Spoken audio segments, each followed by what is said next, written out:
رمضان رمضان رمضان رمضان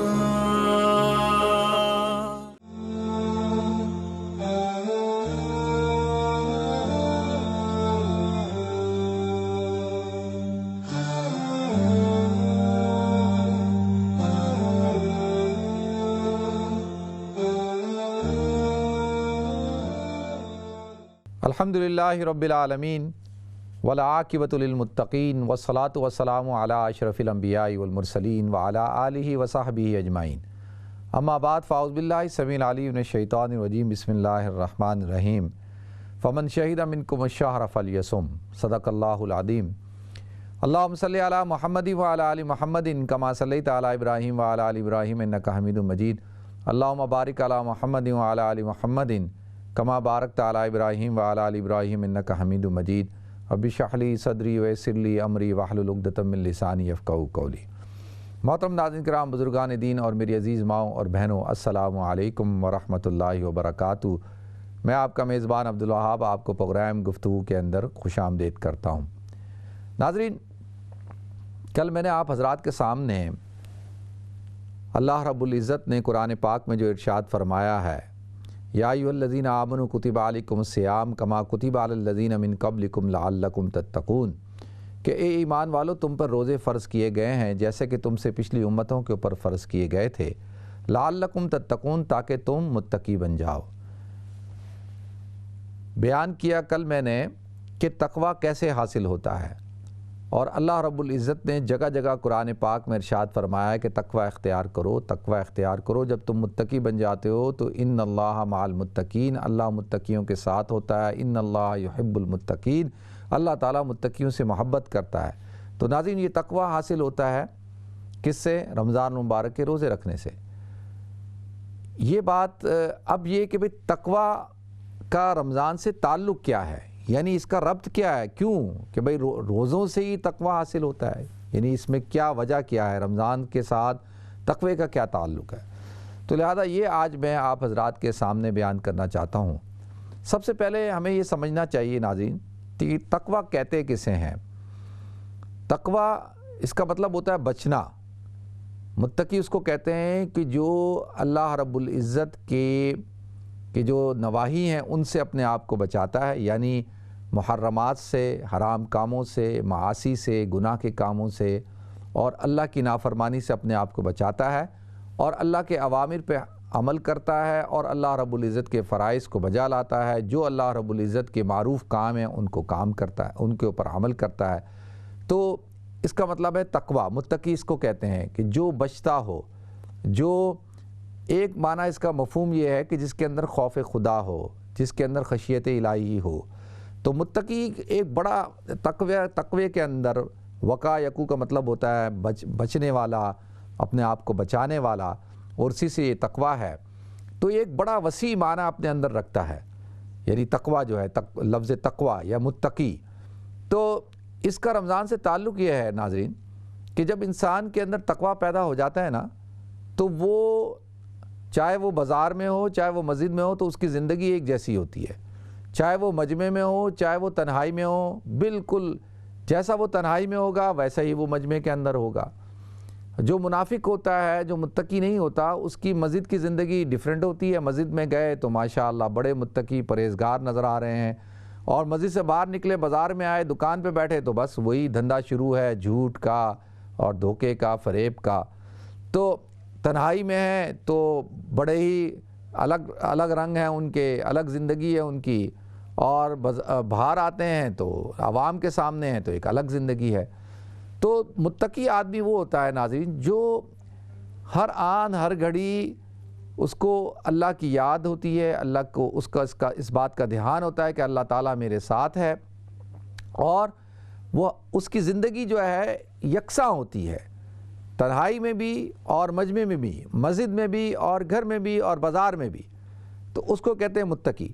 تو لہٰذا اس کا جو یہ تقوی کا جو ربط بنتا ہے روزے کے ساتھ، ناظرین روزہ ایک ایسی عبادت ہے جس کی کوئی صورت نہیں ہے، جس کی کوئی شکل نہیں ہے۔ اب آپ مجھے دیکھ رہے ہیں، میں یہاں بیٹھا ہوا ہوں، تو آپ کے پاس کوئی ایسا آلہ نہیں ہے کہ بھئی آپ کہیں کہ میں نے روزہ رکھا ہے نہیں رکھا. میں کہتا ہوں کہ جی میں نے روزہ رکھا ہے، بس آپ حضرات کو یقین کرنا پڑے گا.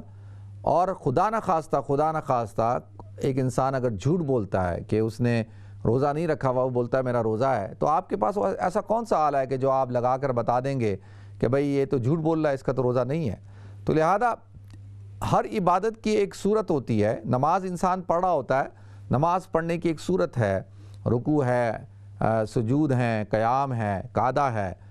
تو ایک آپ کو ایک صورت نظر آئے گی کہ بھئی یہ بندہ نماز پڑھ رہا ہے. اسی طریقے سے ایک آدمی پیسے دے رہا ہے، زکوٰۃ دے رہا ہے، تو اس کی ایک صورت ہے کہ بھئی زکوٰۃ ادا کر رہا ہے. زکوٰۃ دینے والا بھی ہوگا، زکوٰۃ لینے والا بھی ہوگا. اسی طریقے سے حج کر رہے ہوتے ہیں تو حج کی ایک صورت ہوتی ہے.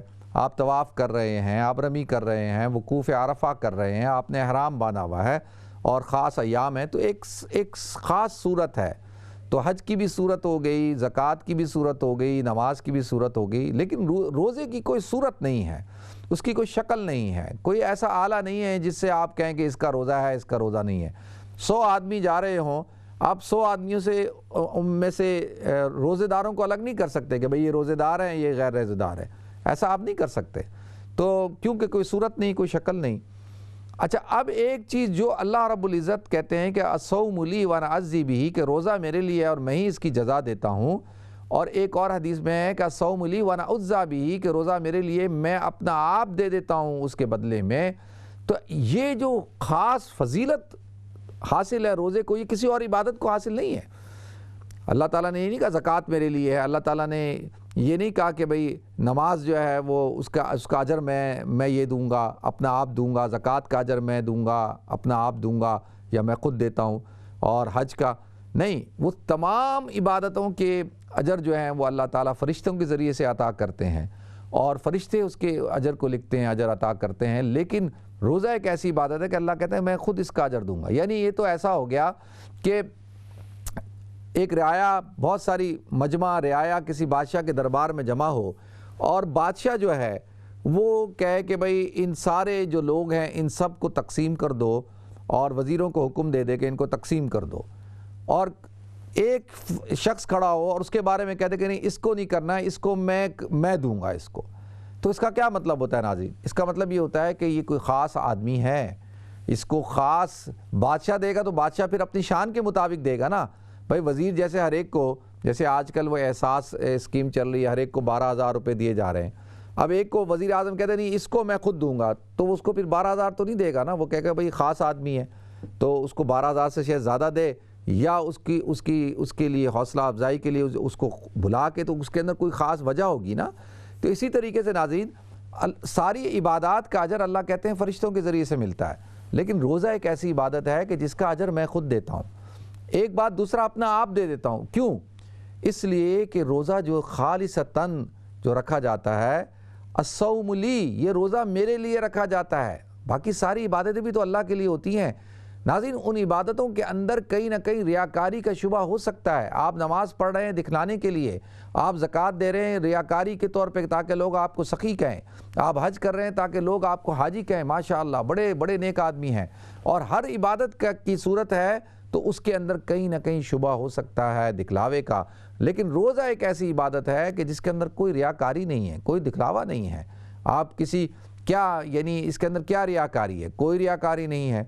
اس لیے کہ اس کی خالص ہونے کی وجہ آپ کے سامنے یہ ہے کہ نماز کو تو آپ نے پڑھنا ہوگا، اسی طریقے سے زکوٰۃ کو ادا کرنا ہوگا، حج کو کرنا ہوگا. اور اس کو اگر آپ سب کے سامنے نماز آپ گئے مسجد میں، آپ نے تکبیر تحریمہ کہہ کے نیت باندھ کر آپ نے نماز شروع کی، لوگ رکوع میں گئے آپ کھڑے رہے، لوگ سجدے میں گئے آپ بیٹھ گئے، تو وہ تو صاف پتہ چل جائے گا. تو یہ کس کے لیے کر رہا ہے؟ اگر اللہ کے لیے نہیں کر رہا تو کس کے لیے کر رہا ہے؟ اور ایک آدمی سجدے میں بھی گیا ہے تو وہ کس لیے کر رہا ہے؟ تو روزے کے اندر خاص طور پہ یہ ہوتا ہے کہ وہ اس کے اندر ریاکاری اس لیے نہیں ہو سکتی کہ، اور یہ عبادت خالصتاً اللہ کے لیے اس لیے ہوتی ہے کہ ناظرین اس کے اندر یہ، کیونکہ یہ جو عبادت ہے اس کا تعلق خاص اللہ کے ساتھ ہے، کیونکہ اللہ ہی کو پتہ ہے کہ اس کا روزہ ہے یا نہیں ہے. ایک آدمی ہے وہ سحری میں اٹھتا ہے، سب کے ساتھ گھر والوں کے ساتھ بیٹھ کے سحری کھاتا ہے، اور جیسے ہی وہ اپنے کمرے میں جاتا ہے تو کمرے کے اندر اس نے بوتل رکھی ہوئی ہے پانی کی، وہ پانی پی لیتا ہے. اس نے کوئی کھانے کی چیز رکھی ہوئی ہے وہ کھا لیتا ہے، کسی کو کیا پتہ. اور پھر جو ہے وہ باتھ روم میں جاتا ہے، غسل کر رہا ہوتا ہے، کچن میں خاتون کام کر رہی ہیں، وہ غسل کرتے ہوئے پانی پی لے، خاتون کچن میں کام کرتے ہوئے پانی پی لے، کون دیکھ رہا ہے؟ کھانا کھا لے، کون دیکھ رہا ہے؟ اس کو کوئی دیکھ تو نہیں رہا۔ اب وہ افطار کا وقت ہوتا ہے، افطار کے وقت میں بیٹھ کر وہ افطاری بھی کر رہا ہے سب کے ساتھ، تو لہذا بظاہر نظر آ رہا ہے کہ اس نے روزہ رکھا ہوا ہے، لیکن اللہ کو پتہ ہے کہ اس نے روزہ نہیں رکھا ہوا۔ دیکھیں نا کہ اب ہم وضو کر رہے ہوتے ہیں تو کون سی ایسی چیز ہوتی ہے کہ جب ہم کلی کرتے ہیں تو وہ پانی ہم حلق کے نیچے نہیں اتارتے؟ کیوں نہیں اتارتے؟ اس لیے نہیں اتارتے کہ ہمیں پتہ ہے کہ اگر حلق سے نیچے ہم نے اتارا تو ہمارا روزہ ٹوٹ جائے گا، لیکن کسی کو کیا پتہ کون دیکھ رہا ہے آپ کو؟ لیکن اس وقت کیا انسان کے دل و دماغ میں کیا ہوتا ہے کہ نہیں میرا روزہ ہے، اگر میں نے پانی حلق سے نیچے اتارا تو میرا روزہ ٹوٹ جائے گا اور میرا اللہ مجھے دیکھ رہا ہے۔ اب دیکھیں چھوٹا سا بچہ ہے، میرے بچے ہیں روزہ رکھتے ہیں، ان کو کہو بھئی چڑی روزہ رکھ لو، یہ کھا لو، پانی پی لو، کہتے ہیں نہیں نہیں، نہ سب کے سامنے پی رہے ہیں نہ اکیلے پی رہے ہیں، کیوں؟ کہ بھئی اللہ دیکھ رہا ہے۔ تو روزہ ایک ایسی عبادت ہے کہ جس کے اندر اللہ کا دھیان نصیب ہو جاتا ہے اور یہ خالصتاً اللہ کے لیے ہی رکھا جاتا ہے۔ تو اس لیے روزہ اور تقویٰ یہ دونوں بڑے اہم جز ہیں، اور ان دونوں کا آپس میں بڑا مضبوط اور مربوط تعلق ہے۔ اگر آپ کا روزہ کمزور ہے تو اس کا مطلب یہ ہے کہ آپ کا تقویٰ بھی کمزور ہے۔ اگر آپ یعنی روزے کے اندر آپ کوتاہیاں کرتے ہیں اور غفلت کرتے ہیں، گناہ کرتے ہیں، روزے کے جو مفسدات ہیں ان کا خیال نہیں رکھتے، آپ مکروہات کا خیال نہیں رکھتے، آپ ممنوعات کا خیال نہیں رکھتے، تو اس کا مطلب یہ ہے کہ آپ کا تقویٰ بھی اسی لیول کا ہے۔ تو لہذا تقوی کے اندر دیکھیں جب ایک آدمی کمرے میں بیٹھا ہے اور کوئی اس کو نہیں دیکھ رہا، اس کو کہا جائے کہ بھئی گناہ کرو تو وہ کہتا ہے نہیں میں نہیں کر رہا، کوئی نہیں دیکھ رہا تمہیں، وہ کہتا ہے نہیں میرا اللہ مجھے دیکھ رہا ہے۔ وہاں تو کوئی نہیں دیکھ رہا، اس نے کہا نہیں میرا اللہ مجھے دیکھ رہا ہے۔ ایک تنہا کمرے کے اندر ایک شخص بیٹھا ہوا ہے، پیاس لگ رہی ہے، بھوک لگ رہی ہے، پانی بھی ہے اور کھانا بھی ہے، اور اس کو شیطان کہتا ہے، اس کا نفس کہتا ہے کہ کھانا کھا لو، تمہیں کون دیکھ رہا ہے؟ وہ کہتا ہے نہیں میں نے نہیں کھانا، میرا اللہ دیکھ رہا ہے۔ اب دیکھیں یہ جو کیفیت ہے یہ روزے سے پیدا ہوتی ہے۔ تو اس لیے اللہ رب العزت نے قرآن پاک میں ارشاد فرمایا کہ دیکھو روزے کے ذریعے سے تمہیں تقویٰ حاصل ہوتا ہے، اور یہ تقویٰ کیونکہ روزہ خالصتاً اللہ ہی کے لیے رکھا جاتا ہے، اس لیے اللہ تعالیٰ اس کا اجر عطا فرمائیں گے خود سے۔ اور ایک حدیث میں ہے وَأَنَا أُجْزَىٰ بِهِ، اور میں اپنے آپ کو اس کو دے دیتا ہوں، مَن لَهُ مَوْلَىٰ فَلَهُ الْكُلُّ، کہ جس کا اللہ ہو جائے اس کا سب کچھ ہو جاتا ہے۔ ناظرین محمود و ایاز ایک واقعہ سناتا ہوں آپ کو کہ محمود اور ایاز جو ہے وہ ان کا بڑا آپس میں تعلق تھا۔ محمود بادشاہ تھا، ایاز اس کا جو ہے غلام تھا۔ تو لوگ جو ہے وہ بڑے اس سے جیلسی کرتے تھے ایاز سے کہ بادشاہ کے اتنی قربت کیوں ہے اس کو۔ تو ایک دن اس نے سب کو آزمانے کے لیے اپنے وزیروں کے سامنے اس بات کو ظاہر کرنے کے لیے کہ دیکھو ایاز میں ایسی کون سی خاص بات ہے، کافی باتیں تھیں، ایک بات بتاتا ہوں کہ ایک دن محمود نے اعلان کیا کہ بھئی محل کے اندر ہیرے جواہرات رکھے، دنیاوی اشیاء رکھی، اور کہا کہ بھئی جو شخص جس چیز پہ ہاتھ رکھ لے وہ چیز اس کی ہے۔ اب کسی وزیر نے کارپیٹ پہ، کسی نے ایک ہیروں کے ہار پہ، کسی نے فلاں چیز پہ، کسی نے فانوس پہ، کسی نے سونے چاندی کے برتنوں پہ، کسی نے کس چیز پہ ہاتھ رکھا، اور ایاز کھڑا ہوا تھا۔ محمود نے ایاز کو کہا ایاز تم کیوں نہیں کسی چیز کے اوپر ہاتھ رکھتے؟ اس نے کہا بادشاہ سلامت آپ نے کہا ہے کہ جو شخص جس چیز کے اوپر ہاتھ رکھ دے، اس محل کے اندر جتنی چیزیں ہیں یا جو چیز بھی محل کے اندر اس پہ ہاتھ رکھے وہ اس کی، تو آپ اس بات پر قائم ہیں؟ اس نے کہا بالکل قائم ہوں۔ تو ایاز چلتا ہوا آیا اور آنے کے بعد اس نے بادشاہ سلامت محمود کے سر پہ ہاتھ رکھ دیا۔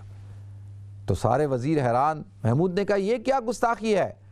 تو ایاز نے کہا کہ بادشاہ سلامت آپ نے کہا کہ جو شخص جس چیز کے اوپر ہاتھ رکھ دے اس محل کے اندر تو وہ اس کی، تو آپ بھی اس محل کے اندر ہیں، تو لہذا میں نے آپ کے اوپر ہاتھ رکھ دیا، تو اب آپ میرے۔ اب دیکھیں یہ انتہائی درجے عقل مندی کی بات تھی کہ جب بادشاہ میرا ہے تو ان ساری چیزوں کی مجھے ضرورت نہیں ہے، یہ ساری چیزیں کس لیے پھر؟ تو مَن لَهُ مَوْلَىٰ فَلَهُ الْكُلُّ، کہ جس کا خدا ہو جائے، جس کا اللہ ہو جائے تو اس کا تو سب کچھ ہو جاتا ہے، جس کا بادشاہ ہو تو اس کا تو سب کچھ ہوتا ہے، پھر ساری بادشاہی اس کی ہوتی ہے۔ تو لہذا اللہ تعالیٰ اپنا آپ دے دیتے ہیں روزے دار کو، اور اسی لیے تو اللہ کے رسول صلی اللہ علیہ وسلم نے ارشاد فرمایا الصائم للفرحتان فرحۃ عند افطارہ وفرحۃ عند لقاء ربہ، کہ روزے دار کے لیے دو خوشیاں ہیں، ایک خوشی افطار کے وقت جب وہ افطار کر رہا ہوتا ہے، اور دوسری خوشی اس کو اس وقت حاصل ہوگی جب وہ اپنے رب سے ملاقات کرے گا۔ تو اس کا مطلب کیا ہے ناظرین؟ اس کا مطلب یہ ہے کہ افطار کے وقت جو ہمیں خوشی حاصل ہوتی ہے، کس بات کی خوشی حاصل ہوتی ہے؟ جو حقیقی روزے دار ہوتا ہے اس کو تو اس بات کی خوشی حاصل ہوتی ہے کہ میں نے اللہ کے حکم کو پورا کر دیا۔ اتنا لمبا چوڑا روزہ، اس کے اندر پیاس کو، اس کے اندر بھوک کو، اس کے اندر تھکاوٹ کو، کمزوری کو، ہر چیز کو کیا اس کی حفاظت کی اور برداشت کیا، اور اب اللہ کے حکم کو پورا کر کے میں اب اللہ کے حکم کو ہی پورا کر رہا ہوں، افطار کر رہا ہوں، تو اس کو اس بات کی خوشی ہوتی ہے کہ مجھے اللہ کے حکم کو پورا کر دیا۔ ایک مطلب تو حقیقی روزے دار تو یہی، اس کو تو یہی خوشی حاصل ہوتی ہے۔ اور میں اور آپ تو ایسے ہیں کہ ہمیں تو صرف اس وقت میں کل اپنے چھوٹے بیٹے عبدالوالی سے پوچھ رہا تھا، عبدالواسع سے پوچھ رہا تھا کہ بھئی رمضان میں پورے دن کے اندر تمہیں کس وقت سب سے زیادہ خوشی حاصل ہوتی ہے؟ وہ کہنے لگے جی ہمیں تو افطار کے وقت خوشی حاصل ہوتی ہے۔ میں نے کہا کیوں بھائی؟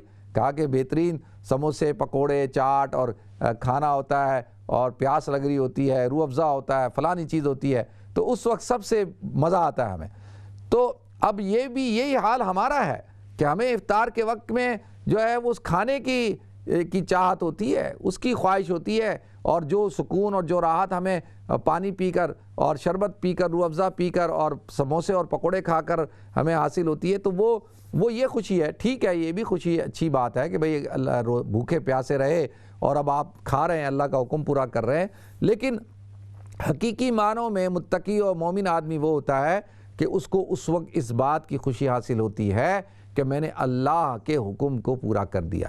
فرحت عند افطارہ، اور دوسری خوشی کب حاصل ہوگی؟ جب ایک انسان روزے دار انتقال کر جائے گا تو فرحت عند لقاء ربہ، کہ اللہ کہیں گے اے روزے دار، جب تو نے روزے کو میرے لیے رکھا تھا، میرے لیے تو نے کھانے کو، پینے کو، اپنی شہوات کو چھوڑا تھا، اور میری چاہت کے لیے، میری رضا کے لیے جب تو نے روزہ رکھا، تو اب میں تجھے اپنی ملاقات کا شرف عطا فرماتا ہوں۔ تو اللہ رب العزت اپنی ملاقات کا شرف عطا فرمائیں گے، اللہ تعالیٰ اپنا دیدار کروائیں گے۔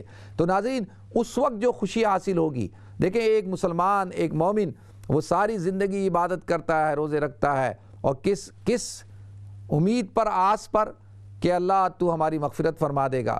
اور جب انسان کا انتقال ہو جائے اور اس کو یقین حاصل ہو جاتا ہے کہ وہ نیک بندہ تھا اور اللہ تعالیٰ نے اس کی مغفرت فرما دی، اور جب اس کا اعزاز کیا جاتا ہے تو اس کی خوشی کا ایک لیول ہوتا ہے۔ اب پھر اس کے بعد اس کی خوشی انتہا کو پہنچ جاتی ہے کہ جب اللہ رب العزت اپنا دیدار کرواتے ہیں، اپنی ملاقات کرواتے ہیں۔ آتا ہے کہ کل جنتیوں کو جنت کے اندر اللہ رب العزت دیدار کروائیں گے ایسے کہ جیسے کہ تم مسجد کے اندر صفوں کے اندر بیٹھا کرتے تھے، جمعے کی نماز کی صفوں کے اندر، اور اس طریقے سے ہر شخص کو دیدار ہوگا جیسے کہ تم 14ویں رات کے چاند کا دیدار کرتے ہو، کہ تمہارے اور اس چاند کے درمیان کسی قسم کا کوئی حجاب، کوئی پردہ حائل نہیں ہوتا۔ اللہ رب العزت اس طریقے سے اپنا دیدار کروائیں گے، اور جنتی آپ کا دیدار کرتے رہیں گے، اور آپ کا دیدار اتنا لذت والا ہوگا کہ جنت کی تمام نعمتوں کی لذت ایک طرف اور اللہ رب العزت کے دیدار کی لذت ایک طرف ہوگی۔ اسی کو اللہ کے رسول صلی اللہ علیہ وسلم اپنی دعاؤں میں مانگا کرتے تھے کہ اللہم انی اسألک بالنظر من وجہک الکریم، کہ اللہ لذت وجہ الکریم، کہ اللہ میں آپ سے سوال کرتا ہوں، آپ سے مانگتا ہوں کہ آپ اپنے کریم چہرے کے دیدار کی لذت مجھے عطا فرمائیں کل قیامت کے دن۔ تو ناظرین یہ لذت اللہ رب العزت عطا فرمائیں گے روزے دار کو، کیونکہ روزے دار نے کھانے پینے کو اور اپنی خواہشات کو چھوڑا، گناہوں کو چھوڑا، کس کی رضا کے لیے؟ اللہ رب العزت کی رضا کے لیے۔ تو لہذا ناظرین اسی وجہ سے یہ جو روزہ اور تقوی ہے اس کا تعلق بڑا مربوط ہے۔ جیسے متقی آدمی جس کے اندر ہر آن ہر گھڑی اس بات کا دھیان ہوتا ہے کہ میرا اللہ مجھے دیکھ رہا ہے، میرا اللہ مجھے دیکھ رہا ہے، اور انسان ہر قسم کی نافرمانیوں سے بچا رہتا ہے۔ دیکھیں ہم جب روڈ کے اوپر نکلتے ہیں، روزانہ ہم ٹریول کرتے ہیں، تو جب ٹریفک لائٹ پہ کیمرہ لگا ہوا ہے، اسپیڈ کیمرے لگے ہوئے ہیں، اور پارکنگ ہم غلط نہیں کرتے، کیمرے لگے ہوئے ہیں، پولیس والے کھڑے ہیں، تو ہماری گاڑی ہم بالکل صحیح چلائیں گے، قانون کے مطابق چلا رہے ہوں گے، جہاں پہ جتنی اسپیڈ لمٹ ہے اس اسپیڈ لمٹ کا خیال رکھ رہے ہوں گے، ٹریفک لائٹ کو نہیں توڑیں گے۔ کیوں؟ اس لیے کہ بھئی کیمرے لگے ہوئے ہیں، کوئی دیکھ رہا ہے اور ٹکٹ آ جائے گا۔ تو اب اگر یہ سب کچھ نہ ہو تو انسان کیسے گاڑی چلاتا ہے؟ ان ملکوں میں چلے جائیں جہاں پہ قانون کی پاسداری نہ ہو، جہاں پہ یہ سب کچھ نہیں ہو، تو وہاں گاڑیاں کیسے چل رہی ہوتی ہیں؟ بے ترتیب، اور ٹریفک کا نظام آپ دیکھ لیں، اور ایکسیڈنٹ دیکھ لیں، کیونکہ وہاں پہ کسی کو فکر ہی نہیں ہے کہ کوئی دیکھ رہا ہے، تو لہذا وہاں کی زندگی بھی آپ دیکھ لیں اور وہاں کے مسائل بھی آپ دیکھ لیں، اور یہاں پہ آپ دیکھ لیں کہ ٹریفک بڑی اپنی روانی کے ساتھ چل رہی ہے۔ کیوں کہ اس لیے کہ سسٹم ہے، ہر ڈرائیور یہ سمجھ رہا ہے کہ اس کو دیکھا جا رہا ہے، CCTV کیمرے لگے ہوئے ہیں، تو وہ اپنی حرکات سکنات اپنی سپیڈ پہ کنٹرول کیا ہوا ہے۔ تو دونوں فرق آپ کے سامنے ہیں۔ تو اسی طرح سے جو شخص متقی ہوتا ہے، جو اللہ کے لیے روزے رکھتا ہے، تو اس کی آپ پوری زندگی اٹھا کر دیکھ لیں ناظرین، اس کی زندگی کے اندر ترتیب ہوگی، اس کی زندگی کے اندر خوف خدا ہوگا، خشیت الہی ہوگی، وہ پھر کوئی غلط کام نہیں کرے گا، وہ کہے گا کہ بھائی میرا اللہ مجھے دیکھ رہا ہے، میرا اللہ مجھے دیکھ رہا ہے، میرا اللہ مجھے دیکھ رہا ہے، تو میں کیسے کر سکتا ہوں، میں کیسے جھوٹ بول سکتا ہوں، میں کیسے فراڈ کر سکتا ہوں، میں کیسے دھوکہ دے سکتا ہوں، میں کیسے کسی کے اوپر ظلم کر سکتا ہوں، میں کیسے کسی کا مال کھا سکتا ہوں، میں کیسے کسی کی غیبت کر سکتا ہوں، کسی کی چغلخوری کر سکتا ہوں، کسی کی بدخوئی کر سکتا ہوں، کیسے؟ کیونکہ اس کو پتہ ہوتا ہے کہ میرا اللہ مجھے دیکھ رہا ہے، میرے ایک ایک عمل کو اللہ رب العزت کی نگاہ میں اللہ نے رکھا ہوا ہے، میری ایک ایک فعل کو، میری ایک ایک حرکت کو، میرے ایک ایک قدم کو نوٹ کیا جا رہا ہے، میری زندگی کے ایک ایک چیز کو۔ جیسی انسان کل آخرت میں اللہ کے پاس پہنچے گا، اللہ تعالیٰ اس کی پوری زندگی کی فلم چلا دیں گے، اس کو دکھا دیں گے کہ یہ تیری زندگی تھی، تو اس وقت انسان کیا ڈینائی کرے گا؟ تو لہذا اللہ رب العزت نے رمضان مبارک کا روزہ ہمیں عطا فرمایا۔ حضور اکرم صلی اللہ علیہ وسلم رمضان کا استقبال کیا کرتے تھے جیسے کسی ایک بڑے کریم مہمان کا استقبال کیا جائے، اور آپ ایسے اس کا رمضان کا استقبال کرتے تھے۔ کریم مہمان کون ہوتا ہے؟ کریم مہمان وہ ہوتا ہے جو اپنے ساتھ تحفے لاتا ہے، تحائف لاتا ہے، جو اپنے ساتھ محبتیں لاتا ہے، جو اپنے ساتھ جو ہے وہ خوشی کے پیغام لاتا ہے، جس کے آنے سے میزبان کے گھر کے اندر رونق ہو جاتی ہے، چار چاند لگ جاتے ہیں، میزبان کے گھر کے ہر فرد خوش ہوتے ہیں کہ بھئی یہ مہمان آیا، ہر فرد کے لیے وہ تحفہ لاتا ہے اور ان کو تکلیف نہیں دیتا، ان کو راحت دیتا ہے، ان کو پریشان نہیں کرتا، اور اپنے ساتھ رحمتیں برکتیں لے کر آتا ہے، اور سارے جو گھر کے فرد ہوتے ہیں میزبان وہ خوش ہوتے ہیں اس کے آنے سے۔ یہ کریم مہمان کی علامت ہوتی ہے، اپنے میزبان کو تنگ نہیں کرتا، اور یعنی اس کو ایک ہے نا، دیکھیں آپ کسی کے گھر مہمان ہوئے 3 دن سے زیادہ آپ ٹھہر رہے ہیں تو اس کو آپ تکلیف میں مبتلا کریں گے بلا وجہ۔ تو جو کریم مہمان ہوتا ہے وہ کبھی بھی اپنے میزبان کو تکلیف میں نہیں ڈالتا، اس کی کوئی خواہشات نہیں ہوتی، اور وہ پھر جب وہاں سے جاتا ہے تو محبتوں کو سمیٹ کر جاتا ہے، محبتیں بانٹ کر جاتا ہے، اور دلوں کے اندر نفرتیں پیدا کر کے نہیں جاتا۔ وہ جب جاتا ہے تو برکتیں دے کر جاتا ہے، اور جو ہے وہ ان کی پریشانیاں ساتھ لے کر جاتا ہے۔ اسی طریقے سے میزبان بھی بہترین وہ ہوتا ہے کہ جو اپنے مہمان کا اکرام کرتا ہے، اس کا اعزاز کرتا ہے، اس کا خیال رکھتا ہے، اور اس کی تکلیف کا، اس کی راحت کا، اس کی خوشی کا، ہر چیز کا، اس کی چاہت کا خیال رکھتا ہے، اس کو اپنے اوپر بوجھ نہیں سمجھتا، اس کو اللہ کی رحمت سمجھتا ہے۔ تو اسی طریقے سے یہ جو رمضان مبارک کا جو مہینہ ہے ناظرین، یہ بھی مہینہ مہمان بن کر ہمارے پاس آیا ہے، اور اب ہماری ذمہ داری ہے کہ ہم اس کا استقبال کریں، اس کو لک آفٹر کریں، اس کی راحت کا خیال رکھیں، اور جس چیز سے رمضان کے روزے خراب ہوتے ہیں اس چیز سے اپنے آپ کو بچائیں۔ تو اب جب یہ رمضان کا مہینہ جب یہ جائے گا تو پھر کس چیز کے ساتھ جائے گا؟ ہمارے گناہوں کی مغفرت کے ساتھ جائے گا، اپنی برکتیں دے کر ہماری پریشانیوں کو دور کر کے چلا جائے گا، ہمیں پاک صاف کر کے چلا جائے گا، ہمیں متقی بنا کر چلا جائے گا۔ یہ مہمان تو ایسا ہے کہ جو دے کر ہی جائے گا، ہم سے لے کر کچھ نہیں جائے گا، ہاں لے کر ہمارے گناہوں کو چلا جائے گا، ہماری پریشانیوں کو لے کر چلے جائے گا، ہماری بیماریوں کو لے کر چلے جائے گا، ہماری مصیبتوں کو لے کر چلا جائے گا۔ تو لہذا ایسے مہمان کا ہمیں اکرام کرنا چاہیے۔ اللہ تعالیٰ مجھے آپ کو ہم سب کو عمل کرنے کی توفیق عطا فرمائے۔ وآخر دعوانا ان الحمدللہ رب العالمین۔ ناظرین ہمیں مختصر سے بریک کی طرف جانا ہے، انشاءاللہ بریک کے بعد حاضر ہوں گے۔ السلام علیکم ورحمۃ اللہ وبرکاتہ۔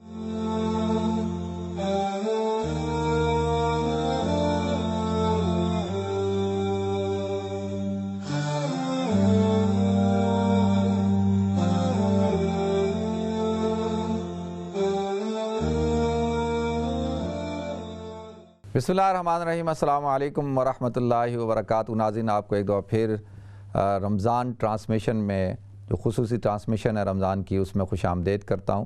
اور کیسا آپ حضرات کا رمضان گزر رہا ہے ناظرین؟ اپنے گھر کے اندر بچوں کے ساتھ، فیملی کے ساتھ، اپنے گھر والوں کے ساتھ، اپنے بزرگوں کے ساتھ یقینی طور پہ اچھا ہی گزر رہا ہوگا۔ اور الحمدللہ میرا بھی بہت اچھا گزر رہا ہے اور بہت مصروف گزر رہا ہے، اور خاص طور پہ بچوں کے ساتھ جو ہے وہ کافی ڈیلنگ کرنی پڑ رہی ہے۔ تو ٹھیک ہے، کبھی سوچا بھی نہیں تھا کہ بھئی ایسا بھی رمضان ہوگا اور ہم ایسے بھی رمضان گزاریں گے، لیکن ٹھیک ہے، اللہ رب العزت کی رضا میں راضی رہنا چاہیے۔ بس ایک چیز کی کمی بڑی شدت کے ساتھ محسوس ہوتی ہے، وہ ہے مسجد کی کمی، کیونکہ مسجد دیکھیں نا، جب تک گاڑی پیٹرول اسٹیشن پہ جاتی ہے، وہاں سے پیٹرول بھر لیتی ہے یا سروس اسٹیشن پہ جا کے سروس کروا لیتی ہے تو اس کی کارکردگی بڑھ جاتی ہے۔ اسی طریقے سے ہم گناہگار لوگ ہیں اور ماحول میں جا کے تھوڑا سا ماحول کے ساتھ متاثر ہو جاتے ہیں۔ تو مسجد بھی اللہ کا گھر، نورانی ماحول ہوتا ہے، فرشتوں کا ماحول ہوتا ہے، وہاں پہ فرشتوں کی آمد و رفت ہوتی ہے اور پاکیزہ ماحول ہوتا ہے۔ تو وہاں جا کے ایک ماحول بنتا تھا، ایک کیفیت بنتی تھی، اور وہ یقینی طور پر اس ماحول اور اس جو کیفیت ہے اس سے تو محروم ہو گئے ہم۔ لیکن ٹھیک ہے، یہ بھی اس میں بھی اللہ کی کوئی بہتری ہوگی۔ اب یہ بڑا اس وقت جو ہے وہ چیلنجنگ کی سچویشن ہے کہ پوری دنیا کے اندر اس وقت عجیب سی صورتحال ہے اور ہر طرف بے چینی ہے کہ بھئی اب کیا ہوگا، یعنی کب تک ہوگا، کب ختم ہوگا اور کیا ہوگا۔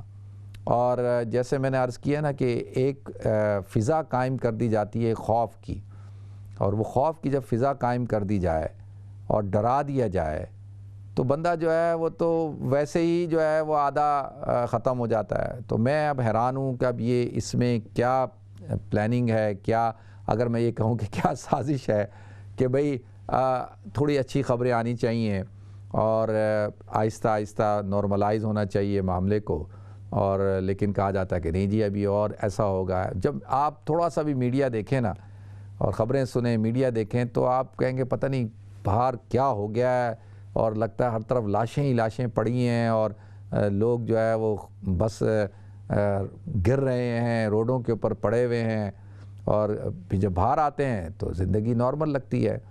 تو کچھ سمجھ میں نہیں آ رہا، اگر آپ حضرات کی سمجھ میں آ رہا ہے تو آپ مجھے سمجھائیں جی، ٹھیک ہے جی۔ دیکھتے ہیں ہمارا ایسا کالر کون ہے۔ السلام علیکم۔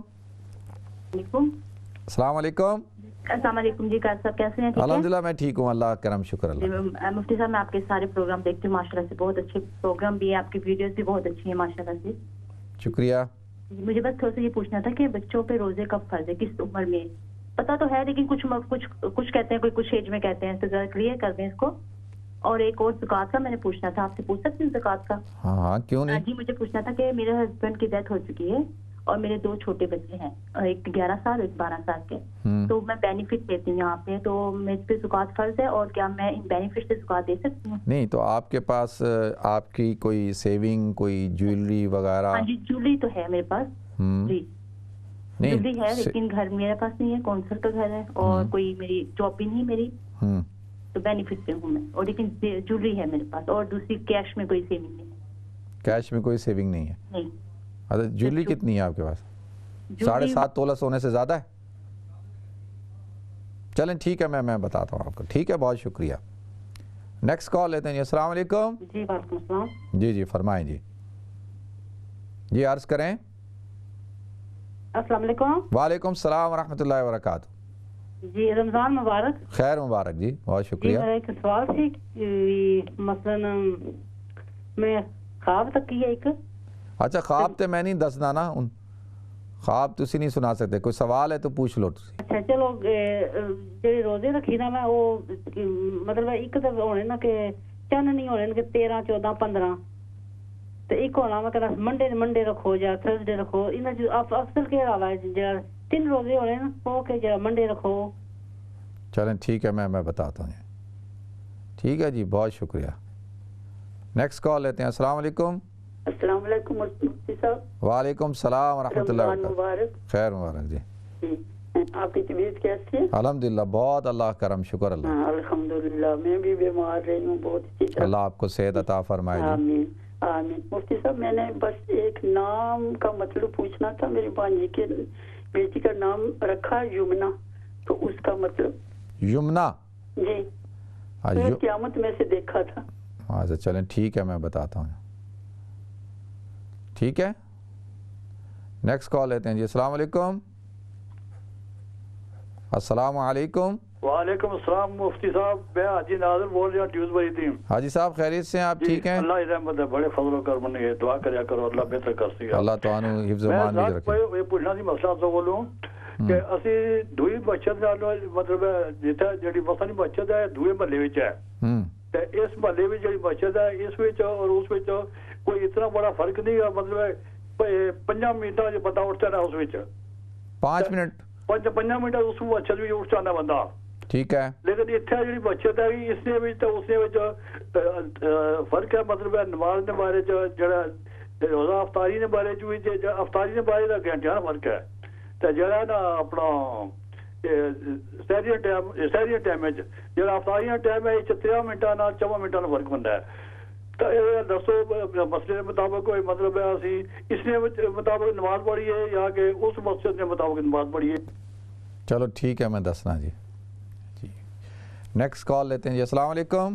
وعلیکم السلام, رمضان مبارک. خیر مبارک جی, خیر مبارک. کیسے ہو, ٹھیک ہو؟ الحمدللہ میں ٹھیک ہوں جی. میرا ایک سوال ہے کہ میں آج تسبیح نماز پڑھ رہی تھی تو میں نے سورہ فاتحہ پڑھی اور سورت بھول گئی اور تیسرا کلمہ پڑھتے رہی, تو سجدہ سہو کرنا پڑتا ہے؟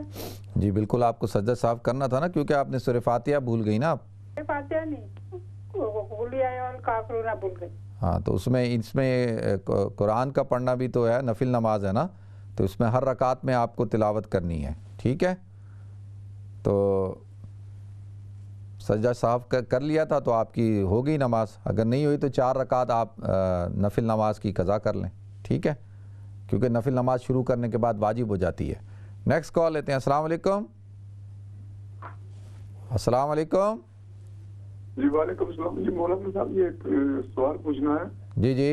ایک عورت کو اگر طلاق ہو جائے تو اسے دوسری شادی کرنے سے پہلے کتنی عدت گزارنا ہوگی, کتنا ٹائم انتظار کرنا پڑے گا؟ 3 طہر جو ہے, یعنی 3 ریسائیکل 3 پیریڈز کے مہینے گزارنے ہوں گے اس کو, 3 مہینے, ٹھیک ہے. ٹھیک ہے, ٹھیک ہے جی. 3 ریسائیکل جو ہوتے ہیں نا ایام, 3 طہر جو ہے اس کو گزارنے ہوں گے, ٹھیک ہے. بہت شکریہ. نیکسٹ کال لیتے ہیں. السلام علیکم. السلام علیکم. وعلیکم السلام مفتی صاحب. وعلیکم السلام. جی جی. اگر میرا سوال یہ ہے کہ اگر اچھا پٹواری زبان میں آپ سے سوال پوچھ سکتا ہوں حضرت؟ پوچھیں, سمجھ میں آ جائے گا مجھے. جی جی. مفتی صاحب جڑے آدمی بیمار کسا وجہ تو وقتی طور پر روزے نہیں رکھ سکنے, قرآن پڑھ سکنے, اور قرآن کتنا پڑھنا چاہیے نا اور کس وقت حضرت پڑھنا چاہیے نا, رہنمائی کرے. شکریہ. چلو ٹھیک ہے جی, میں دسنا انشاءاللہ. اچھا, سب سے پہلے تو جی میری بہن نے پوچھا ہے کہ بھائی روزے جو ہے وہ کس عمر میں جو ہے وہ فرض ہو جاتے ہیں. اچھا دیکھیں جی, روزہ جو ہے وہ بلوغت کے بعد فرض ہو جاتا ہے, یعنی لڑکا اور لڑکی جب 15 سال کے ہو جاتے ہیں تو ان کے اوپر روزے فرض ہو جاتے ہیں. اسی طرح سے بچی اگر 12 سال کی عمر سے بڑی ہو گئی ہے اور اس کو ایام شروع ہو گئے ہیں تو وہ بھی بالغ ہو گئی ہے تو اس کے اوپر روزہ فرض ہے. لیکن اگر یہ جیسے بڑے دن ہوتے ہیں اس میں اگر وہ نہیں رکھ پا رہی تو پھر اس کے لیے تھوڑی ریلیکسیشن ہے, کیونکہ ابھی چھوٹی ہے, تو وہ بعد میں پھر اس کو قضا رکھوا لی جائے. لیکن اگر کوئی علامات ظاہر نہ ہو تو 15 سال کی عمر میں جو ہے روزہ رکھنا فرض ہو جاتا ہے. دوسرا, میری بہن کہتی ہیں کہ ان کے شوہر کا انتقال ہو چکا ہے, ان کے 2 بچے ہیں, ان کے پاس کسی قسم کی کوئی سیونگ نہیں ہے اور سونا ہے ان کے پاس. اگر آپ کے پاس دیکھیں سونا ہے تو سونا اگر کسی کے پاس 7.5 تولہ سونا ہو تو اس کے اوپر زکوٰۃ فرض ہوتی ہے, اور اس 7.5 تولہ سونا یا 10 تولے سونے کی آپ مارکیٹ ویلیو نکالیں گی اور اس مارکیٹ ویلیو کے حساب سے آپ کو اس کی زکوٰۃ دینی ہوگی. اگر نہیں ہے 7.5 تولہ سونا نہیں ہے تو پھر آپ کے اوپر زکوٰۃ فرض نہیں ہے, ٹھیک ہے جی. دوسرا پوچھا ہے کہ جی اپنا کہ یمنا کے کیا معنی ہیں, یعنی ایک تو ہے نا کہ بھئی یمنا کا جو معنی ہے, یمنا کا معنی ہوتا ہے دائیں, یعنی سیدھا, یمین, یمن, اور یمین قسم کو بھی کہتے ہیں اور دائیں کو بھی کہتے ہیں, اور جو ہے وہ جو لشکر ہوتا ہے دائیں طرف کا اس کو بھی کہتے ہیں. تو اس کا مطلب ہوتا ہے دایاں, سیدھا, اور قسم کو بھی کہا جاتا ہے.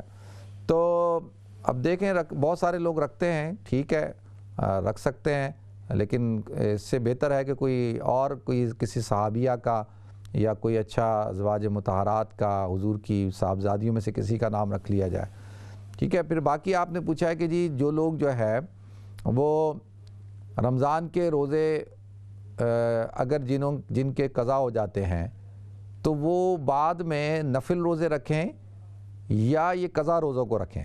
تو پہلی بات تو میں نے کل بھی عرض کی تھی کہ ان قضا روزوں کو ادا کیا جائے۔ پھر دوسرا سوال یہ پوچھا کہ جو مہینے کے اندر کون سے روزے افضل ہیں، ایام 20 کے یا پیر اور جمعرات کے؟ اچھا دیکھیں، ایام 20 کی اپنی افادیت ہے، وہ ان کا اپنا ثواب ہے، وہ بھی نفل روزے ہیں، اور پیر اور جمعرات کا روزہ بھی نفل روزہ ہے۔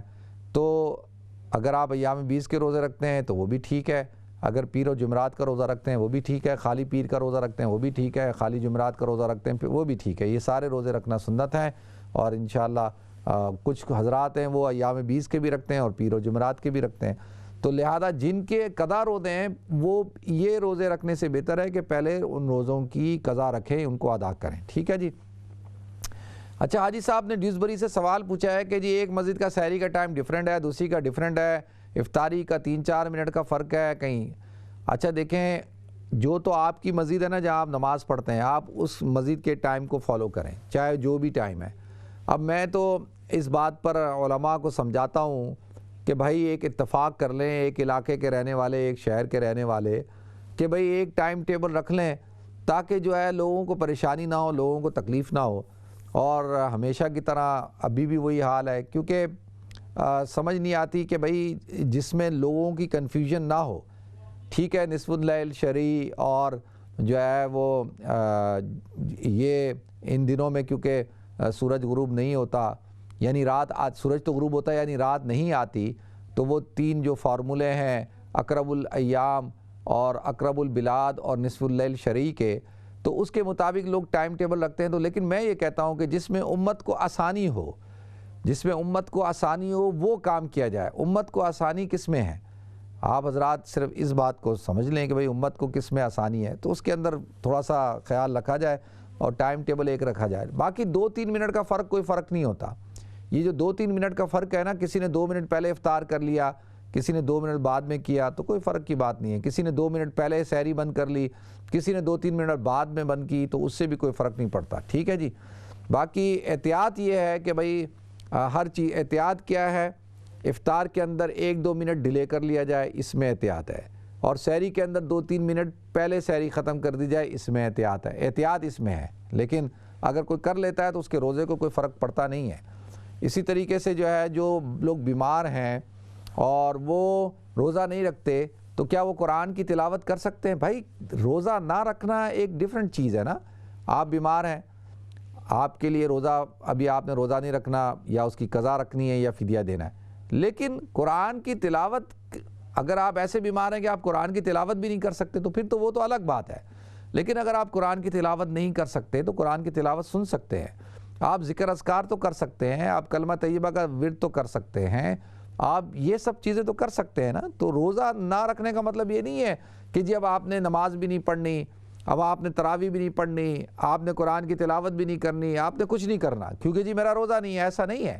اور روزہ نہ ہونے کا مطلب یہ نہیں ہے کہ جی آپ نے اس کا اعلان کرتے پھرنا ہے کہ جی میرا روزہ نہیں ہے، آرام سے گھر میں کھانے چل رہے ہیں، چائے چل رہی ہے، خوب جو ہے وہ دیکھیں۔ ایک ہوتا ہے احترام رمضان، احترام رمضان، جس طریقے سے روزہ رکھنا، صیام رمضان، جو رمضان کے روزے رکھنا جس طریقے سے فرض ہیں، اسی طریقے سے جو لوگ روزہ نہیں رکھتے ان کے لیے احترام رمضان بھی بہت ضروری ہے۔ میں یہ تو نہیں کہوں گا کہ فرض ہے کیونکہ نص قطعی سے یہ بات ثابت نہیں ہے، لیکن واجب کے حکم میں تو ضرور ہے کہ بھئی آپ نے روزہ نہیں رکھا تو اس کا مطلب یہ تھوڑی کہ آپ بیمار ہیں تو آپ کھلم کھلا کھاتے ہیں، کھا رہے ہیں، پی رہے ہیں۔ میں آپ کو کل کی بات بتاتا ہوں کہ میں یہاں سے جب جا رہا تھا واپس، تو ایک ہماری بہن ماشاءاللہ انہوں نے حجاب لیا ہوا تھا، جلباب پہنا ہوا تھا، اسکارف بھی لیا ہوا تھا، بچی بھی نہیں تھی کوئی، جو جلباب لے رہی ہے، اسکارف لے رہی ہے، دیکھنے میں جو ہے تو سامنے سے آ رہی ہیں، تو ہاتھ میں جو ہے ایک بہت بڑا جو ہوتا ہے نا کین تو ایک تو گلاس جو ہوتا ہے جس کے اندر کوک ہوتی ہے، یا کوئی ڈرنک ہوتی ہے، کھلم کھلا روڈ پہ پیتی ہوئی آ رہی ہیں۔ اب آپ دیکھیں کہ اگر وہ بچی بھی ہے تو کم سے کم وہ بچی 15-16 سال کی تو ہوگی، یعنی 7-8 سال کی تو نہیں تھی، 12-13 سال کی ہوگی، بلکہ مجھے تو وہ بڑی خاتون لگ رہی تھی، بڑی عمر کی بچی لگ رہی تھی۔ تو میں یہ کہہ رہا ہوں کہ احترام رمضان ضروری ہے کہ آپ بس کوک پکڑی ہوئی ہے یا ڈرنک پکڑی ہوئی ہے اور آپ چلے۔ اب مجھ جیسا آدمی جب میں نے دیکھا تو مجھے یہ بات اچھی نہیں لگی، کیونکہ کتنے لوگ ہیں جو آپ کو دیکھیں گے تو، اور مثال کے طور پہ اگر میں بیمار ہوں اور اگر میں نے روزہ نہیں رکھا تو اس کا مطلب یہ نہیں ہے کہ میں جو ہے روڈ کے اوپر کھڑے ہو کر جو ہے وہ کھانا کھا رہا ہوں، برگر کھا رہا ہوں، چائے پی رہا ہوں یا ڈرنک پی رہا ہوں۔ اس کا مطلب یہ نہیں، احترام رمضان بھی بہت ضروری ہے، اس کا بھی خیال رکھنا چاہیے۔ اور جو شخص عبادات، یہ شعائر اللہ ہیں، دیکھیں وَمَن يَعْظِمْ شَعَائِرَ اللَّهِ فَإِنَّهَا مِن تَقْوَى الْقُلُوبِ، یہ جو بیت اللہ، رمضان، قرآن، یہ سب شعائر اللہ میں سے ہیں، ان کی تعظیم کرنا، ان کا احترام کرنا بھی بہت ضروری ہے۔ اللہ تعالی ہم سب کو توفیق عطا فرمائے۔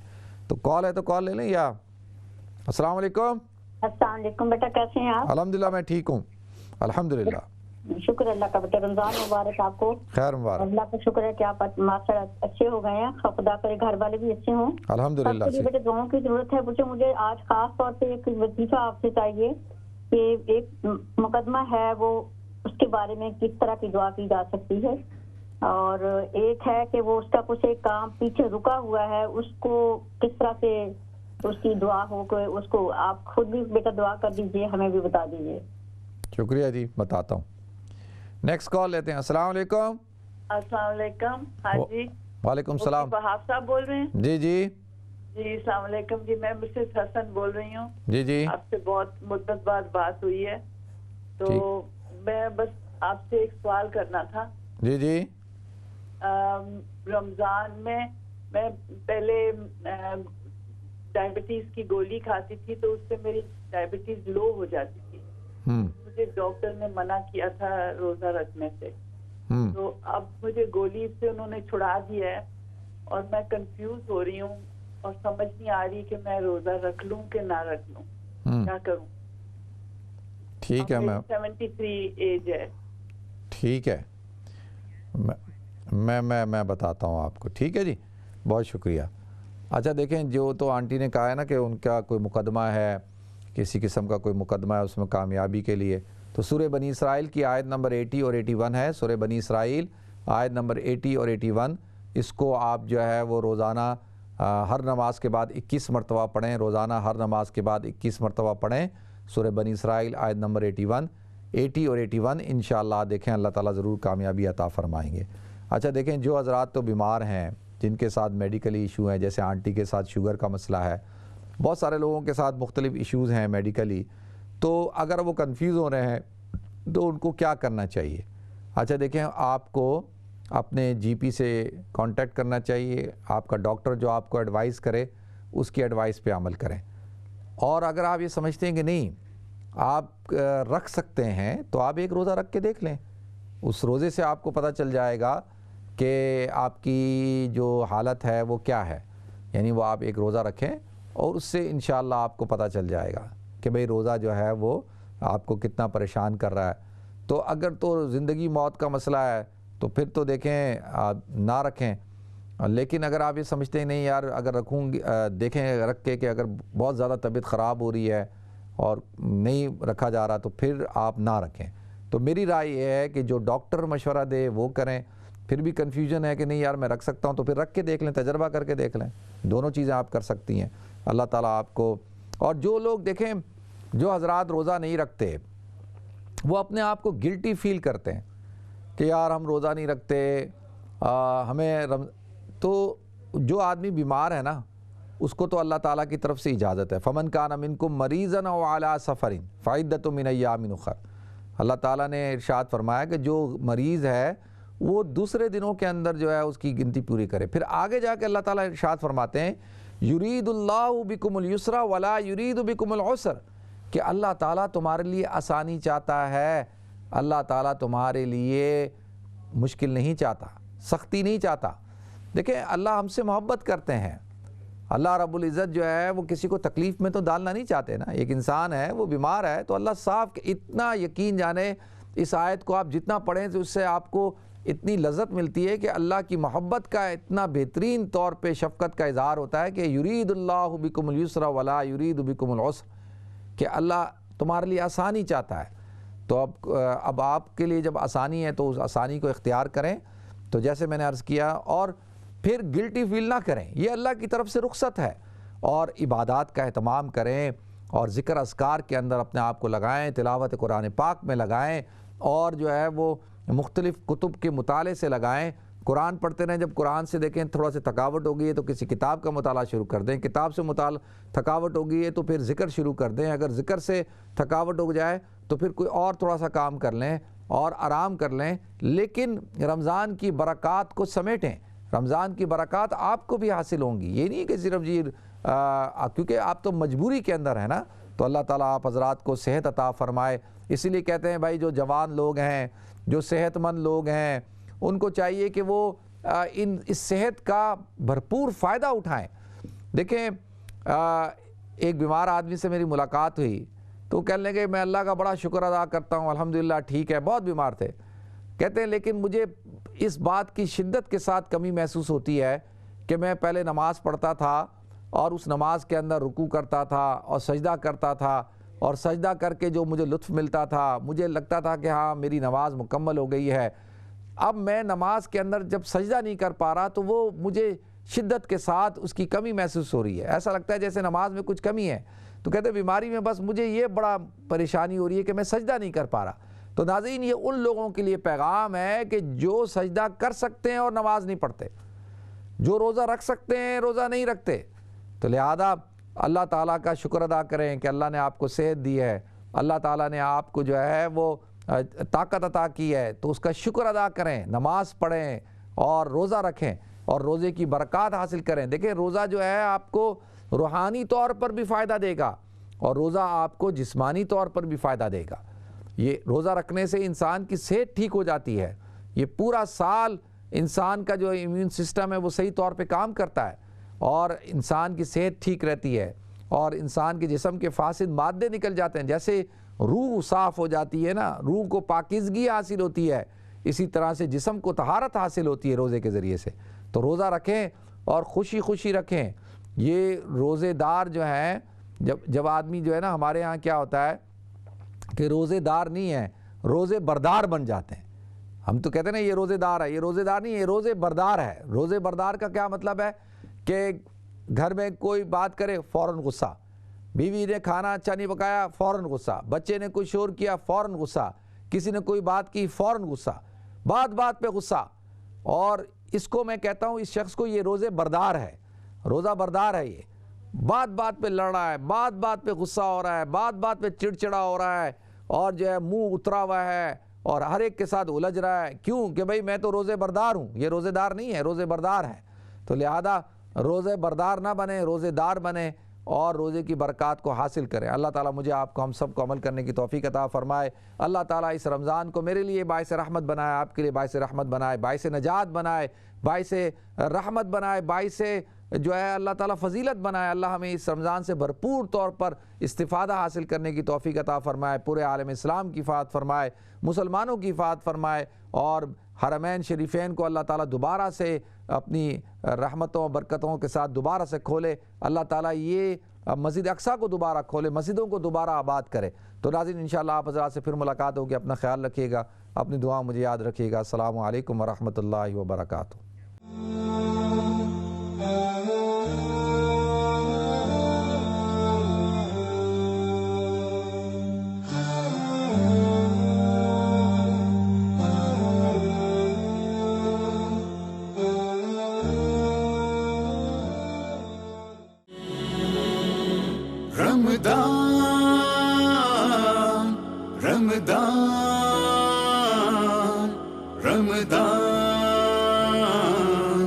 رمضان